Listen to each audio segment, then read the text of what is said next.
Hello friends, તો આજે આપણે ઘરમાં જ પડેલા એક નકામા શર્ટથી ફક્ત 5 જ મિનિટમાં ખૂબ જ ઉપયોગી વસ્તુ બનાવીશું અને એ પણ ખૂબ જ સહેલી રીતે અને એકદમ ઓછી મહેનતમાં. તો ચાલો બનાવવાનું શરૂ કરીએ. તો એના માટે આપણે આ રીતનું કોઈ પણ એક જૂનું શર્ટ લઈ લેવાનું છે. આપણે થોડુંક જાડું કાપડ હોય ને, આ રીતે જુઓ, એકદમ સિલ્કનું અને એકદમ ઘસાઈ ગયું ને એ રીતના નહીં લેવાનું. અને જો તમારી પાસે આ રીતનું શર્ટ ન હોય તો તમે કોઈ ટી શર્ટ પણ લઈ શકો છો. ટી શર્ટનું કાપડ પણ સરસ હોય છે. તો આ રીતે જુઓ, મેં અહીંયા એક શર્ટ લઈ લીધું છે. હવે આપણે શું કરવાનું, તેની જે બાય હોય છે ને, એ બાય છે ને આપણે આ રીતના પાથરવાની. જુઓ, સરખી કરી લેવાની, કરચરી ન રહે ને, સરસ એ રીતે ફિનિશિંગ આવે એ રીતે પાથરી અને આપણે જે પગ છે ને તેમાં આપણે મોજું પહેરી લેવાનું. જુઓ, બંને પગમાં આપણે મોજા પહેરી લેવાના, એટલે જે આપણે વસ્તુ બનાવીએ ને તેનું માપ સરસ આવે. જુઓ, અને હવે આપણે ચોક વગેરે લઈને આ રીતે આપણે ગોળ ફરતે સરખું નિશાન કરી લેવાનું. થોડુંક આપણે છે ને વધારે રાખવાનું. માપથી થોડુંક આપણે વધારે કાપડ રાખશું ને તો શું થશે કે સિલાઈમાં જવાથી આપણી જે વસ્તુ છે ને પરફેક્ટ આપણે બનશે. જુઓ, કેમ કે એક્સ્ટ્રા રાખીએ તો સારું સિલાઈમાં જાય. અને આ રીતે દોરાઈ જાય ને સરસ, આપણે નિશાન કરી લઈએ ને પછી આપણે એક કાતર લઈ અને આ રીતે કટ કરી લેવાનું. જુઓ, ગોળ ફરતે આપણે જ્યાં પણ નિશાન લગાવ્યું છે ને એમાં જે ચોક છે ને નિશાન કર્યા છે ને એના બહારે આપણી કાતર ચલાવવાની, તો આપણે સરસ રીતે એમાં આપણે થઈ જાય. જુઓ, તો આ બાજુથી આપણે કટ થઈ ગયું છે. હવે આપણે નીચેના ભાગથી પણ આ બાજુથી આ રીતના લઈ લઈશું અને સરસ આપણે જે દોર્યું છે ને એ જ રીતે આપણે કટિંગ કરવાનું છે. તમે જોઈ શકો છો. જુઓ, આ રીતે આપણે કાપ્યું છે એટલે 2 ભાગ આપણા તૈયાર થઈ ગયા છે.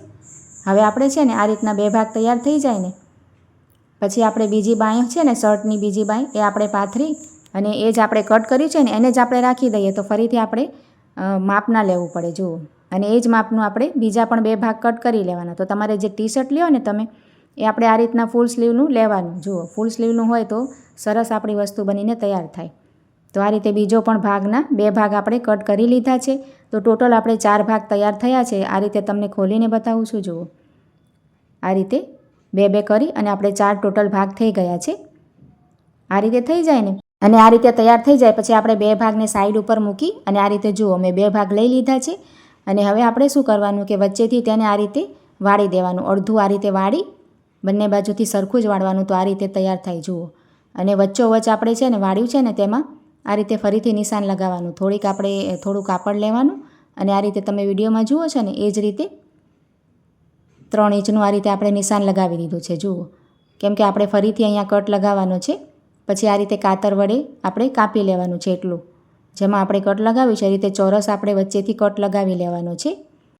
તો એનાથી છે ને વચ્ચોવચ્ચ આપણે કટ લાગશે. જુઓ, તમને ખોલીને બતાવું છું. આ રીતે 2 ભાગમાં આપણે કરી લીધું છે. 2 જ ભાગમાં આપણે કરવાનું છે અને 2 ભાગ એમને એમ રાખવાના છે. 2 ભાગ આપણે છે ને પ્લેન રાખવાના છે, બધામાં નથી કરવાનું. હવે આપણે શું કરશું, એક ભાગ આપણે આ રીતે લઈ અને અલગ અલગ કરી નાખવાના બંનેને. જુઓ, અને આપણે જેમાં કટ નથી લગાવ્યું એ આપણે બંને એક એકના ઉપર મૂકી દેવાનું. તો બંને આપણે તૈયાર થઈ ગયા. હવે આપણે બ્લેક કલરની કોઈ પણ પ્લેન પટ્ટી હોય ને, આ રીતે નાનું કાપડ હોય ને આપણી પાસે બ્લેક કલરનું, તે આપણે પાઇપિંગ માટે લેવાનું છે. જુઓ, વચ્ચે આપણે આ રીતના સીવી અને પાઇપિંગ બનાવવાની છે. આપણે જે વચ્ચે ચોરસ કટ લગાવ્યો છે ને એટલા ભાગનું આપણે કાપડ કટ કરી લેવાનું અને હાથથી કે મશીન ઉપર આપણે પાઇપિંગ બનાવી લેવાની. તો જુઓ, અહીંયા મેં મશીન ઉપર સરસ વચ્ચે રાખી અને પટ્ટી વાળી લીધી છે એટલે પાઇપિંગ જેવું તૈયાર થઈ ગયું છે. તમે જોઈ શકો છો. ખૂબ જ સરળ છે બનાવવાનું. તમે ક્યારેય નહીં બનાવ્યું હોય ને તો પણ તમે સરસ રીતે બનાવી શકશો અને ખૂબ જ સરસ બનશે. જુઓ, તો બંનેમાં એ જ રીતે આપણે તૈયાર કરી લીધું છે. અને હવે આ રીતે તૈયાર થઈ જાય પછી આપણે આ રીતે તેને સેટ કરી લેવાનું.